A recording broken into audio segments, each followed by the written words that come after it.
Dobrý deň. Vy ste pán Pribila? Áno, ja som pán A toto je Pribila. váš dom? Áno, tento tu.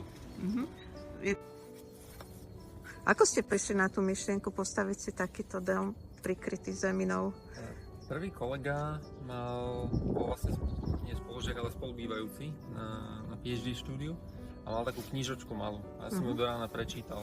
To je prvá knižka, pri ktorej som vydržal do rána. Tak asi to na niečo bude. A už to išlo jedno za druhým. Už som sa toho nebal. Aké to má výhody bývať v takomto ekologickom dome? No, pozrite, máte pol metra zeminy na streche, takže na streche si viete pestovať, viete tam rílovať.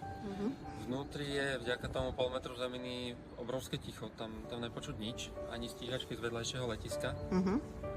A samozrejme tá zemina akumuluje nejaké množstvo energie, ktoré teoreticky je až trojnásobné voči tomu, čo ja potrebujem cez zimu. Ale samozrejme príde dážď a všetko, takže to postupne zoberie, takže sa to neprehrieva. No a to je asi najlepšia vec, že v lete sa to neprehrieva.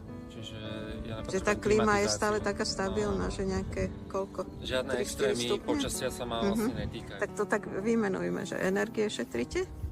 Je to ekologické? Potom? Je to bezpečné, napríklad výchrice alebo niečo také? Proste vy ste tu chránení tým kopcom? Vtipné, lebo tuto takto iba akoby lietajú horizontálne halúze. Áno. No teraz aj čo boli tie 100 km za hodinu, tak tuto to lietalo. Horom dolom, ale my sme to videli alebo zistili až vtedy, keď to začalo lietať, keď to vidíme. My to nepočujeme. My sme proste v pohode. Áno, ako voči poveternostným podmienkam. Aj možno, že záplavy, nie? Že záplavy tým, že sa stávame vás na netýkajú. svahu, tak nás Ak sa je to dobre netýkajú. zaizolované. Hej, samozrejme izolácia je akoby prvá a posledná, ktorá sa tu potrebujeme pýtať. A ako je to so svetlom? Nie je tam tma? Teda v tých predných miestnostiach určite nie?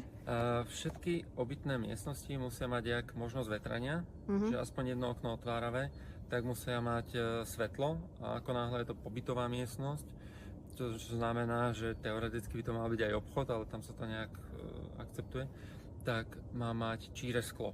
Čiže vy musíte mať kontakt s tou prírodou, aby ste si nezničili oči. A aby ste nežili v tme, lebo to si tiež zničíte oči. Čiže toto všetko máme, no a vzadu tie zadné strany, to čo je hlbšie vo svahu, tak tam máte kúpeľku, podobne ako v paneláku, tiež je bez svetla, musíte tam mať vetranie.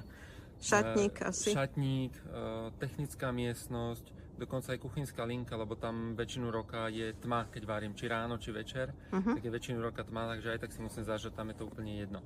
A môžeme sa ísť teda pozrieť donútra? Nech sa páči.